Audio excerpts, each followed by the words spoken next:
choose to walk the way of the Mand'alor, you will see many things.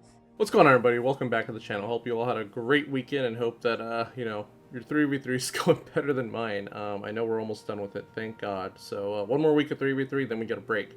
But today, I wanted to go over my predictions of the Bo-Katan, sorry, I always mispronounce her name, Bo-Katan, Kryze, Mand'alor, Season 3 Darksaber bow. Basically Darksaber bow. Can we just call it Darksaber bow? I'm going to go over my predictions and kind of like give you guys kind of an idea of what to expect for this epic confrontation. I wanted to quickly review what an epic confrontation is, and hopefully they kind of stay within the same range, but kind of what to expect. So epic confrontations, we've had two so far. We had one for Malik, and we've also had one for General Skywalker.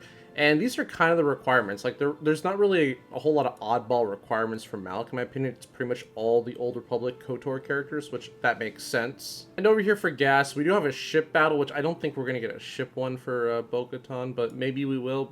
But I just feel like we just don't have enough ships right now in the game to justify that. But as you can see, most of the requirements, there are a couple of odd choices here. I think Padme is the only oddball, and also 3PO, because they were not present on the Battle of Kamino in Clone Wars. But, you know, I get it. Sometimes there's some oddball characters you gotta throw in there. And then, of course, the dark side units. And these all made sense. Magna Guards, maybe, because Magna Guards also were not present on the Battle of Kamino. But at the same time, it's just a random droid that's just supposed to fulfill requirement on the team. Both epic confrontations fought in iconic areas from the scene they're trying to recreate, so this is straight from Clone Wars. And Malik's is straight up just the end of KOTOR 1. It's the exact same area where you fight Darth Malik at the end. So, I mean, again, they're both pretty iconic areas, and I think they did a good job, so I think that's what we can expect for Bo-Katan. Now, I could not find the footage to save my life, but I do know for a fact that we do have that stage, kind of like the catwalk / bridge in Moff Gideon's light cruiser, where the Mandalorians in the show, they kind of swoop down and they kind of go underneath and they flank the stormtroopers or dark troopers, I can't remember, but we do have that stage in the game. We've gotten it before. I cannot remember if it was for a Marquee, if it was for a Conquest. I looked for hours trying to find that footage, but we don't have it, but I do know it exists. So maybe that might be in the iconic location we get, but my suspicions are going to be it's probably going to be something from Mando Season 3. Okay, so first up on the list of my predictions for the requirements is obviously Beskar Mando, aka Bam. What is this? You've never eaten Pog soup? No. I think this one's a no-brainer. They even called him out directly in the, not the reveal, but the announcement that he's going to have a lot of synergy with Bo-Katan Mandalore. However, you know, he is very scoundrel focused with the damage immunity, so I mean, I know the current Bo-Katan's a scoundrel, but if the new one isn't, I think there's gonna be some problems in terms of like synergy that doesn't overlap, so who knows. Obviously, we're probably gonna need the OG Bo-Katan. I think that just makes sense. The next two that I think are dead giveaway are Paz Vizsla and the Armorer. They even said in the announcement that Paz Vizsla is gonna be required for the event, so, you know, if he's the only one I'm missing, I might consider buying him out of shipments, but I'm not gonna buy the packs and whale on him. Doesn't speak unless one knows. Alright, moving on to some of the what-ifs. So, Cara Dune, I think, may be required. You know, I think a lot of the BAM Recs might overlap into this event. If they do go with the Season 2 stuff, because, you know, obviously, Gina Carano was not in Season 3. She's too based for Star Wars, which, you know, good for her. But, yeah, I do miss her character for sure. Yeah, she might be required. She's not required at Relics for anything, and, you know, anytime I'm trying to predict on, like, or guess what CG is going to do, I'm always trying to think of what are characters that majority of people don't have relic or have not invested in, because that's kind of how they get you. They get you these, like, characters that you just don't really need for anything, but then you need them for just an unlock. Another one, and now we're starting to get into the oddball territory, is Stormtrooper. I don't believe you need a relic Stormtrooper for anything. Off the top of my head, and if you do, it's probably low relics, but relic Stormtrooper, you know, they kind of bump into a lot of these guys, so you know, that wouldn't shock me if and you know, this would also help to boost Imperial Remnants, because I think they're gonna be very good when the new Gideon comes out as well. Another obvious pick, I think, is Moff Gideon. He is not required for anything. You don't need him at relics, you don't need him to unlock anything.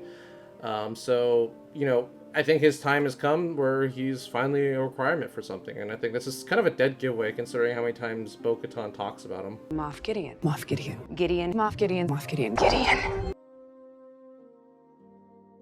Okay, another stretch of a prediction, I guess I should say, is a Dark Trooper. Dark Trooper also isn't required for anything.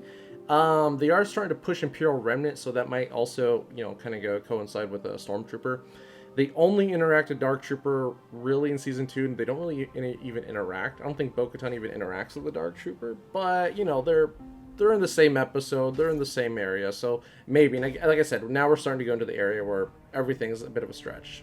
And because we don't know when this event's going to be released, it is possible, however unlikely, that Dark Trooper Moff Gideon is going to be required for the event. Typically when they announce epic confrontations, I remember when they announced Malik, they're like, he's coming out this weekend, 3, 2, 1, go. And you're like, you know what I mean? Like, there was no notice. So I have a feeling Bo-Katan's going to come out before the year ends. However, Dark Trooper Moff Gideon's also coming out before the year ends. He is coming out in December. So, you know, Conquest starts a week from today. So a month plus 3 weeks. So yeah, he's about 7 weeks out from being unlocked. So they could technically, I don't think they should. I don't know if they would, but he could be a requirement. Another one that could be a requirement, and this one is a little bit more far-fetched, is Imperial Super Commando. Imperial Super Commando obviously was not in The Mandalorian, but they could reskin him just for the event, or just reskin him entirely. I don't know. But, you know, Moff Gideon's troopers that kind of show up, I don't know exactly what they are called. I mean, but to me, they look like just another Imperial Super Commando. But all I'm saying is they might reskin this guy just for the event. They've done that with several characters in the past, just to make them, like, you know, look like they're in the right area and they're not lost. So again, might be another one. Some other ones that may or may not come into play is, you know, as you saw in the clip earlier, Fennec, you know, interacted with Bo and Cara Dune on the light cruiser at the for the Season 2 finale. So Fennec might also be in there. Boba Fett, Sign of Django also interacted with Bo-Katan. You are not a Mandalorian. Never said I was. Maybe not. I don't know. I mean, again, this is kind of like the stretch area where we're just, we're asking for a lot here, I think. And then the last one on the Scoundrels list is Greef Karga. Greef Karga kind of has a bigger role in Season 3, in my opinion. You know, we do spend a lot of time on Navarro. It was an Imperial ship. Look at the markings. Those, my friend, are Mandalorian privateers. We go back to it quite a bit. So maybe Greef Karga, and again, like, Greef Karga hasn't been required to be relics in anything. Boba Fett, Sign of Django, I don't believe is required for anything as well.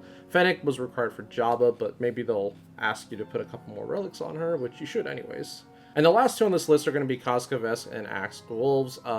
Obviously, we haven't gotten them as marquees. I don't think we're going to get them as marquees. Like, I personally think this is going to be the team that we're going to get. Sabine Wren, obviously, she's kind of like a Bo-Katan Mandalore, proxy at the moment, but I think this is going to be your team because they are splitting Mandalorians kind of like right down the middle, which, like I said, I wish they did this a long time ago.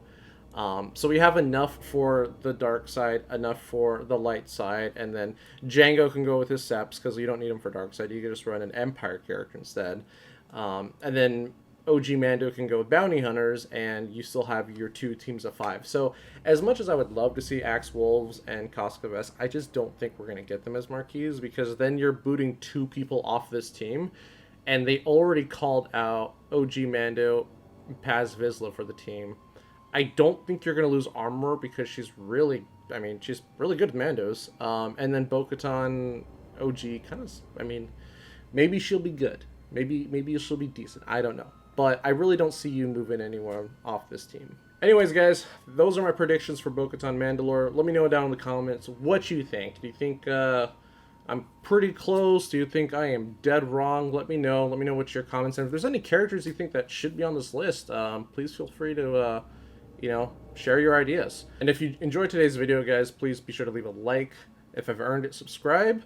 And other than that, guys, take care, have a great day, and I'll see you on the next one.